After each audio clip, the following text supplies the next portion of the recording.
Hello दोस्तों, आप सभी का स्वागत है आपके अपने यूट्यूब चैनल एग्ज़ाम प्लेयर में। तो दोस्तों, आज हम फिर से देखने वाले हैं विज्ञान के कुछ महत्वपूर्ण क्वेश्चन जो कि SSC GD, Bihar police fireman और जितने भी कम्पिटिटिव एग्ज़ाम में विज्ञान के क्वेश्चन आते हैं उसके लिए बहुत ही महत्वपूर्ण होने वाला है। तो इस वीडियो को ध्यान से देखिएगा, नहीं तो एक भी क्वेश्चन मिस करने पर आपका सिलेक्शन रुक सकता है। तो चलिए वीडियो शुरू करते हैं। तो आज का पहला क्वेश्चन है कि साइकिल चलाने वाले मोड़ लेते समय क्यों झुकते हैं। क्या होता है कि जब हम साइकिल चलाते हैं तो उस समय कोई मोड़ आता है तो हम उस मोड़ पर झुक जाते हैं। झुकने का कारण है कि वह झुकता है ताकि गुरुत्वीय केंद्र आधार के अंदर बना रहे और वह उसे गिरने से बचाएगा। क्या होता है कि जब हम झुकते हैं तो गुरुत्वीय केंद्र जो होता है वह आधार की ओर बना रहता है जिसे हम गिरने से बच जाते हैं। तो उसका सही उत्तर हो जाएगा बी। वह झुकता है ताकि गुरुत्वीय केंद्र आधार के अंदर बना रहे और वह उसे गिरने से बचाए। तो इसका सही उत्तर हो जाएगा बी। चलिए नेक्स्ट क्वेश्चन की ओर बढ़ते हैं। नेक्स्ट क्वेश्चन है, दूध से क्रीम निकालने में कौन सा बल लगता है। दूध से क्रीम निकालने में कौन सा बल लगता है। दूध से क्रीम निकालने में अपकेंद्री बल लगता है। दोस्तों, अपकेंद्री बल के कारण दूध से क्रीम को अलग कर लिया जाता है। नेक्स्ट क्वेश्चन है, जब एक पत्थर को चांद की सतह से पृथ्वी पर लाया जाता है तो क्या होता है। जब एक पत्थर को चांद की सतह से पृथ्वी पर लाया जाता है तो क्या होता है। तो इसका भार बदल जाएगा परंतु द्रव्यमान नहीं बदलेगा। तो इसका सही उत्तर हो जाएगा ऑप्शन बी। इसका भार बदल जाएगा परंतु द्रव्यमान नहीं बदलेगा, क्योंकि चंद्रमा पर किसी वस्तु का भार होता है 1/6। अगर कोई वस्तु का भार चंद्रमा पर है 60 किलो तो पृथ्वी पर उस वस्तु का भार हो जाएगा, अगर 60 किलो है तो 1/6 होता है वस्तु का भार पृथ्वी पर। अगर किसी वस्तु का भार पृथ्वी पर है 60 किलो तो चंद्रमा पर उसका भार हो जाएगा 10 किलो। तो ये हुआ, इसका सही उत्तर हो जाएगा बी। भार बदल जाएगा परंतु द्रव्यमान, कोई वस्तु अगर चंद्रमा पर 60 किलो है तो पृथ्वी पर भी 60 किलो होगा, लेकिन पृथ्वी पर अगर कोई वस्तु 60 किलो का है तो उसका द्रव्यमान अन्य किसी भी ग्रह पर जाने पर उसका द्रव्यमान नहीं बदलता है, सिर्फ उसका भार बदलता है। कोई भी वस्तु अगर 60 किलो का है तो 60 केजी का ही रहेगा, लेकिन चंद्रमा पर उसका वजन 10 केजी का हो जाएगा और फिर उसको पृथ्वी पर लाएंगे तो वह 60 केजी का ही होगा। तो इसका सही उत्तर हो जाएगा ऑप्शन नंबर बी। इसका भार बदल जाएगा परंतु द्रव्यमान नहीं बदलेगा। नेक्स्ट क्वेश्चन है, किसी लिफ्ट में बैठे हुए व्यक्ति अपना भार कब अधिक मालूम पड़ता है। किसी वस्तु में बैठे हुए व्यक्ति को अपना भार कब अधिक मालूम पड़ता है। तो इसका सही उत्तर हो जाएगा जब लिफ्ट ऊपर अधिक भार। तो जब लिफ्ट ऊपर की ओर जाती है तो किसी वस्तु में बैठे व्यक्ति का भार अधिक मालूम पड़ता है। जब लिफ्ट ऊपर की ओर जाती है तो लिफ्ट में बैठे व्यक्ति का भार अधिक मालूम पड़ता है। तो इसका सही उत्तर हो जाएगा B number option. Next question है, जब लिफ्ट में किसी व्यक्ति का प्रत्यक्ष भार वास्तविक भार से कम होता है तब लिफ्ट जा रही हो। क्या है कि जब लिफ्ट में किसी व्यक्ति का प्रत्यक्ष भार वास्तविक भार से कम होता है जब लिफ्ट जा रही हो तो त्वरण के साथ नीचे जब त्वरण के साथ नीचे जाती है लिफ्ट तो वस्तु का भार उसके वास्तविक भार से कम प्रतीत होता है। तो इसका सही उत्तर हो जाएगा ऑप्शन नंबर बी। ये बहुत वीवीआई क्वेश्चन है। पृथ्वी के गुरुत्वाकर्षण का कितना भाग चंद्रमा के गुरुत्वाकर्षण का सबसे नजदीक है।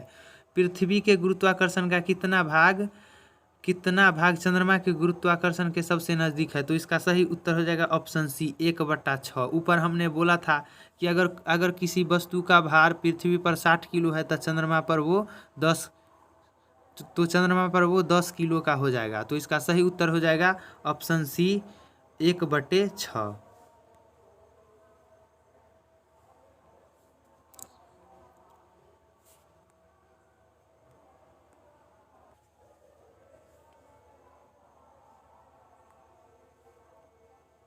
नेक्स्ट क्वेश्चन है लोलक की कालावधि।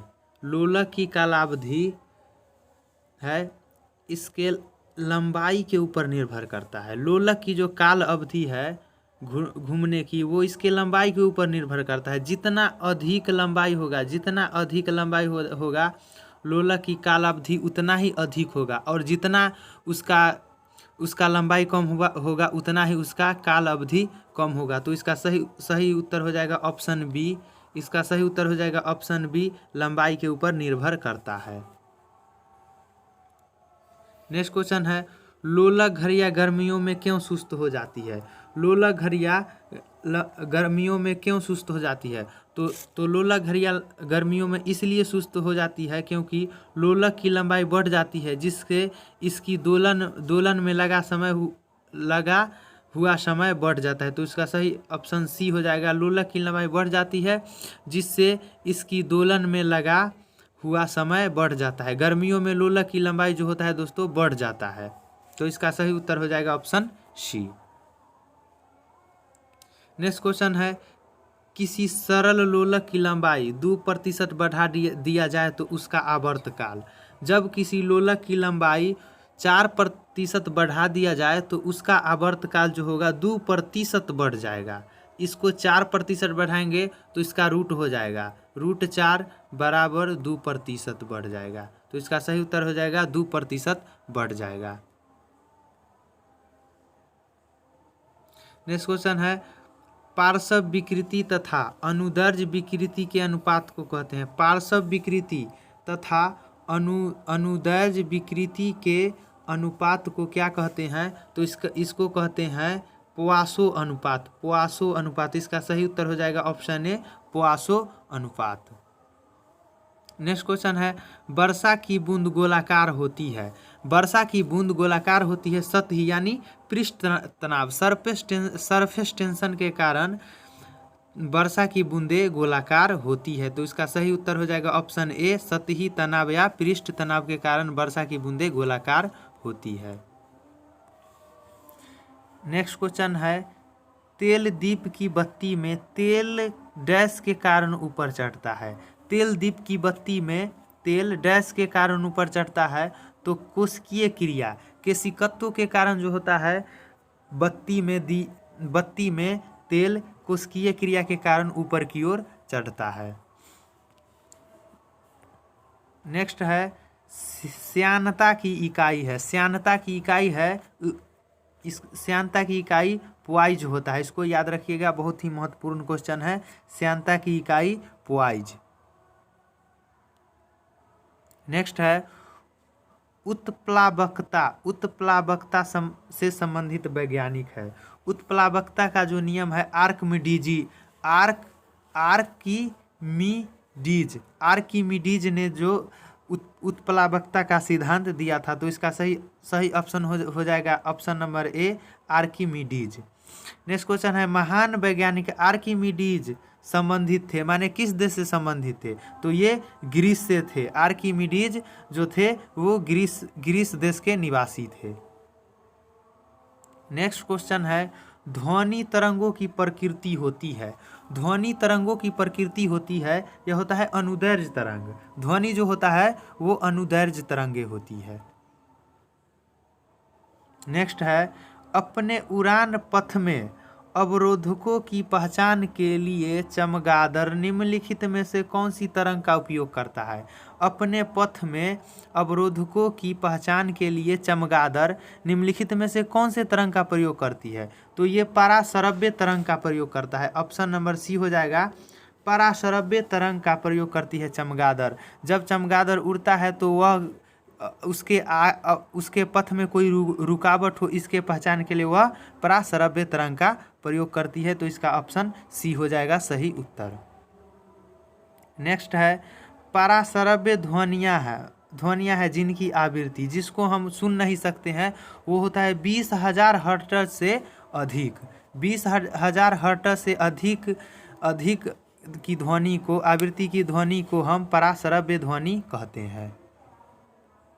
नेक्स्ट है ध्वनि तरंगे हैं। ध्वनि तरंगे हमेशा लंबवत होती है। ध्वनि तरंगे हमेशा लंबवत होती है। नेक्स्ट है श्रव्य परिसर में ध्वनि तरंगों की आवृत्ति क्या होती है। श्रव्य परिसर में ध्वनि माने सुनने यानी सुनने वाली ध्वनि का जो होता है परास कितना होता है, तो इसका परास होता है 20 हर्ट्ज से 20,000 हर्ट्ज के बीच की ध्वनि को हम श्रव्य ध्वनि कहते हैं, जिसको हमारी कान आसानी से सुन लेता है। नेक्स्ट है वायु में ध्वनि की चाल 332 मीटर पर सेकेंड होती है। यदि दाब बढ़ाकर दुगना कर दिया जाए तो ध्वनि की चाल होगी।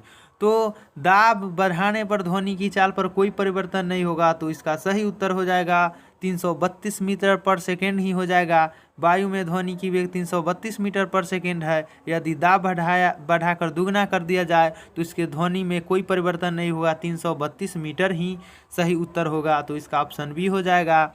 ध्वनि की आवृत्ति दाब पर कोई प्रभाव नहीं डालती है। नेक्स्ट क्वेश्चन है ध्वनि की चाल अधिकतम होती है। ध्वनि की चाल अधिकतम होती है इस्पात में यानी मेटल में। कोई भी मेटल हो, कोई भी धातु हो, इसमें ध्वनि की चाल सबसे अधिक होती है। नेक्स्ट क्वेश्चन है वायु में ध्वनि का वेग लगभग 332 मीटर पर सेकेंड ही होता है। वायु में ध्वनि का वेग बहुत ही महत्वपूर्ण क्वेश्चन है ये। नेक्स्ट है 100 डेसिबल का शोर स्तर निम्नलिखित में से किसके संगत होता है। 100 डेसिबल का शोर स्तर निम्नलिखित में से किसके संगत होता है। तो ये होता है किसी मशीन की दुकान से आने वाला शोरगुल। किसी मशीन की दुकान से आने वाला शोरगुल ही 100 डेसिबल का शोर स्तर होता है। तो इसका सही उत्तर हो जाएगा ऑप्शन डी।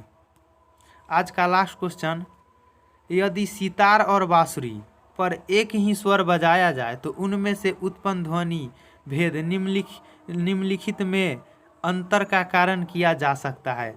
यदि सितार और बांसुरी पर एक ही स्वर बजाया जाए तो उनसे उत्पन्न ध्वनि का भेद निम्नलिखित में अंतर के कारण किया जा सकता है। तो केवल ध्वनि की गुणता के कारण ही हम अंतर कर सकते हैं कि यह ध्वनि सितार का है या बांसुरी का है। तो ये हुआ आज का लास्ट क्वेश्चन। फिर मिलते हैं नेक्स्ट पार्ट में। दोस्तों अगर यह वीडियो अच्छा लगे तो शेयर कीजिएगा, लाइक कीजिएगा और चैनल को सब्सक्राइब ज़रूर कीजिएगा, ताकि कोई भी महत्वपूर्ण क्वेश्चन से रिलेटेड वीडियो अपलोड हो तो सबसे पहला नोटिफिकेशन आपको जाए और आपका सिलेक्शन किसी सरकारी ऑफिसर के रूप में हो तो मुझे बहुत खुशी होगी। तो तब तक के लिए धन्यवाद।